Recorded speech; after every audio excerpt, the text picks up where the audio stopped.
नमस्कार, मैं doctor Vijay Narayan Tiwari, assistant professor एवं विभाग शिक्षा संकाय संत तुलसीदास पीजी कॉलेज कादीपुर सुल्तानपुर उत्तर प्रदेश। प्रिय विद्यार्थियों, शिक्षा में मनोविज्ञान इस विषय वस्तु के अंतर्गत हम अध्ययन कर रहे थे बुद्ध के विषय में। बुद्ध क्या होती है, इसके सिद्धांत कौन कौन से होते हैं, उन सिद्धांतों में हमने हेरार्चिकल थ्योरी को पढ़ लिया है। अब हम देखेंगे कि बुद्ध का सिद्धांत के रूप में गिलफोर्ड ने क्या अपना विचार दिया है।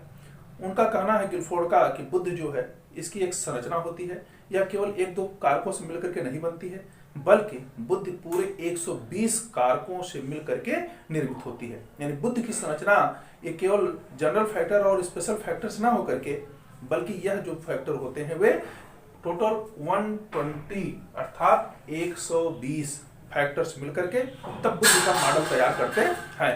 इस तरह से जो विषय वस्तुएं, संक्रिया और उत्पादन, इसका प्राय होता है कि जो बुद्धि है वह मूल रूप से कुछ विषय वस्तुओं पर, उनके द्वारा होने वाले संक्रियाओं पर, ऑपरेशंस पर, और उनसे जो कुछ प्रोडक्ट होता है, उत्पादन होता है, इनको मिलाकर के गुणक रूप में, यानी इसका गुणनफल जब हम लेते हैं, इसको हम जब मल्टीप्लाई करते हैं, तब जो संख्या बनती है, जो टोटल आता है, वही बुद्ध की संरचना के टोटल तत्व कहलाते हैं। इस तरह से आप देखेंगे कि बुद्ध का त्रिविमी सिद्धांत, अर्थात इन्होंने अपने जो सिद्धांत को बनाया, जिस रचना किया, उसमें 3 बीमाओं को बनाया। 3 बीमाओं देखेंगे आप, एक बीमा ए है, दूसरी ए है और तीसरी ए है। इन 3 बीमाओं को देखते हुए उन्होंने बुद्ध की संरचना का एक मॉडल तैयार किया। मॉडल कैसा है, आइए इसके विषय में हम जानने का प्रयास करते हैं। बुद्ध का त्रिविमी सिद्धांत गिलफोर्ड ने 1967 में इसका प्रतिपादन किया। इसे हम try dimensional theory of intelligence कहते हैं। अब देखिए यहाँ पर जो गिलफोर्ड के अनुसार कहने की बात होती है वह क्या है। सबसे पहली बात, किसी चीज की विषय वस्तु आवश्यक है। कंटेंट जो होंगे, किसके आधार पर व्यक्ति क्या सोचता है, कैसे करता है, उसमें किस प्रकार की मानसिक योग्यताओं का प्रयोग करेगा, तो सबसे पहले जो निर्धारण होता है वह विषय वस्तुओं का, कंटेंट्स का होता है।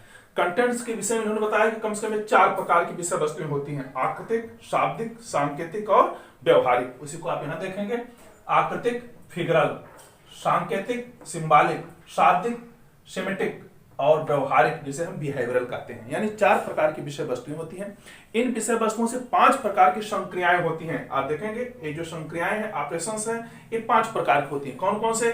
संज्ञान, स्मृति, परंपरागत चिंतन, गैर परंपरागत चिंतन और मूल्यांकन। अर्थात जो संक्रियाएं हमारी हैं, ऑपरेशंस होते हैं, इन 4 प्रकार की वस्तुओं के चलते वे 5 प्रकार की जो संक्रियाएं होती हैं, कौन कौन सी हैं? कॉग्निटिव संज्ञान, मेमोरी स्मृति, परंपरागत चिंतन कन्वर्जेंट थिंकिंग और गैर परंपरागत चिंतन डाइवर्जेंट थिंकिंग, मूल्यांकन इवैल्यूएशन। अर्थात 4 प्रकार की विषय वस्तुएं और 5 प्रकार की संक्रियाएं, और इनके द्वारा जो कार्य होता है, उत्पादन होता है, प्रोडक्शन होता है, वह कितना होता है? 6 प्रकार का होता है। आप देखेंगे 6 प्रकार कौन कौन से इनके जो प्रोडक्शन है, उत्पादन। देखिए, इकाइयां, वर्ग, संबंध, प्रणाली, प्रत्यावर्तन और निहितार्थ। इस तरह से जो उत्पादन या प्रोडक्ट है उसमें आप देखेंगे इकाइयां, यूनिट्स कुछ होती हैं, कौन किस प्रकार की सूचना उसमें उपयुक्त में आ रही हैं, उनके वर्ग क्या है, क्लासेस क्या है, संबंध कैसा है, रिलेशन कैसे है, प्रणाली सिस्टम कैसा है, प्रत्यावर्तन ट्रांसफॉर्मेशन कितना हो रहा है, और निहितार्थ उसमें इंप्लीकेशन कैसा है।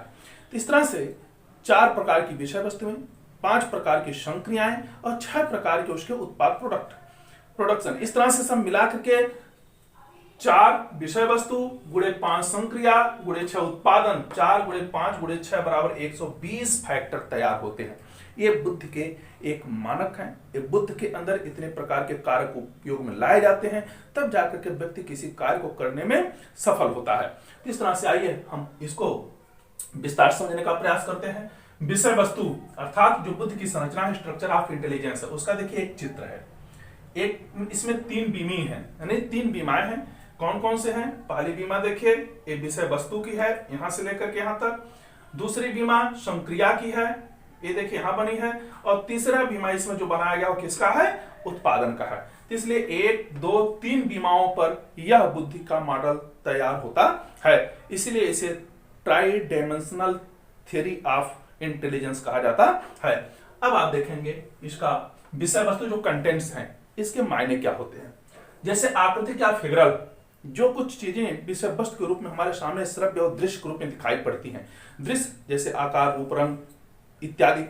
श्रव्य जो कुछ हम सुनते हैं, गीत संगीत ध्वनि आदि, इस तरह से जो विषय वस्तुएं होती हैं, अथवा सांकेतिक जिनको केवल संकेत के माध्यम से, अक्षरों के वर्णों के माध्यम से या गिनतियों के माध्यम से, कोई कोडिंग के माध्यम से, शाब्दिक जिसे हम कहते हैं सेमेटिक शाब्दिक, जैसे कोई तर्क है, चिंतन है, ऐसा क्यों हो रहा है, कैसे हो रहा है, किसी चीज के विषय में अपना विचार प्रस्तुत करिए, इस प्रकार का जो शाब्दिक होता है, सेमेटिक होता है। और व्यवहारिक बिहेवियरल अर्थात व्यक्ति के गुणों के आधार पर उसका एक तरह से देखना कि व्यक्ति कितना सफल है, कितना असफल है, इसके अंदर कितनी किसी चीज को प्राप्त करने की क्षमता है, उस क्षमता में वह कितना सफल हो सकता है, या समानता क्या हो सकती है।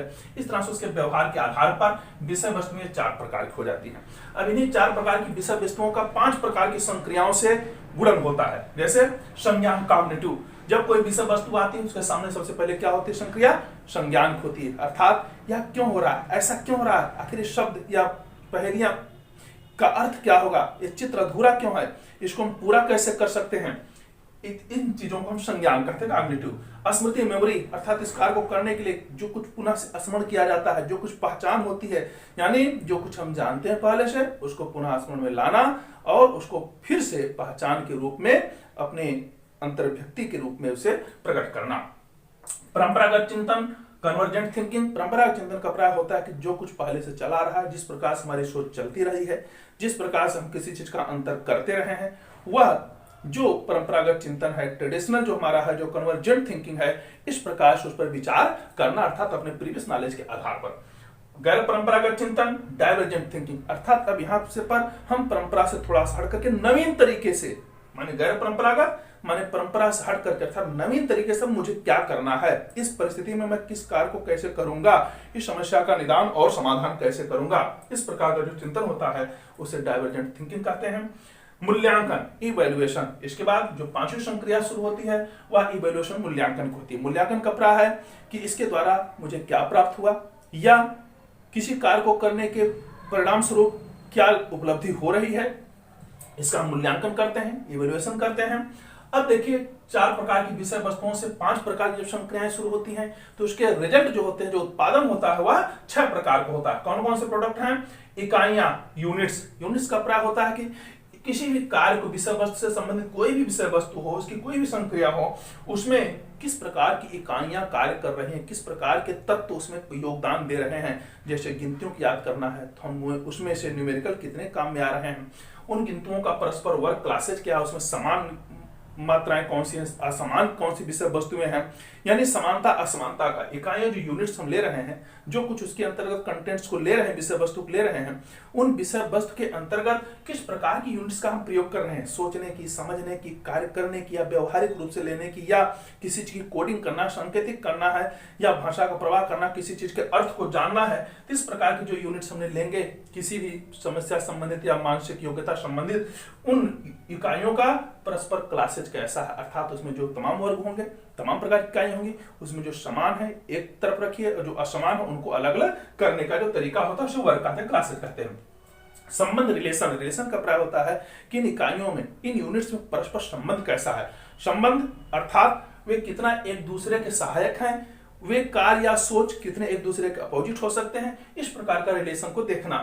प्रणाली सिस्टम से प्राय होता है कि जो कुछ हम इकाइयों का चयन कर रहे हैं, जो कुछ बुद्धिक क्षमताओं में कुछ योग्यताओं को ले रहे हैं, उनकी प्रणाली क्या है, क्या वे उस पे उसके क्रम को, उसके सिस्टम को आगे बना सकते हैं। जैसे अगर हम देखें किसी चीज को जैसे प्रकट करना हो प्रणाली के रूप में, जैसे मान लीजिए कि 2 लिखा है, 4 लिखा है, 6 लिखा है, 8 लिखा, आगे कौन संख्या होगी, इसकी प्रणाली क्या है, अर्थात समय ++2 होता चला जा रहा है। या हम कहें कि ए है, सी है, बी है, अगला कौन सा क्रम आएगा, तो ये प्रणाली क्या होगी, यानी ए के बाद सी आया है, सी के बाद फिर बी आया है, तो इसका मतलब अगला क्या होना चाहिए, बी होगा, फिर एक देखिए छोड़ करके डी होगा, फिर यहां पर सी होगा।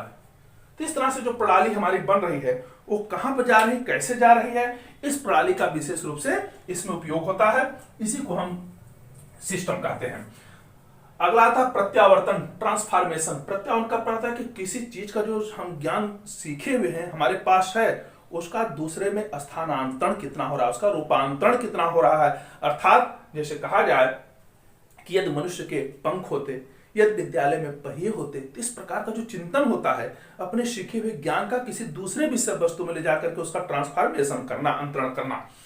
निहितार्थ इम्प्लीकेशन से प्राय होता है कि जो कुछ हमारी संक्रियाएं इस विषय वस्तुओं और को लेकर के चल रही हैं उसका उत्पादन निहितार्थ अर्थात इम्प्लीकेशन के रूप में कितना हो रहा है, कितने उसमें सफलता असफलता की प्राप्ति हो रही है। उसमें मूल रूप से जैसे कोई अधूरा चित्र है, अधूरी कहानियां हैं, उनको कैसे पूरा किया जा सकता है, उनके विषय में देख करके चित्रों में क्या लिखा है, उसकी क्या व्यक्ति हो सकती है, हम क्या सोचते हैं, लोग क्या सोचते हैं, इसे हम निहितार्थ कहते हैं, इम्प्लीकेशन कहते हैं।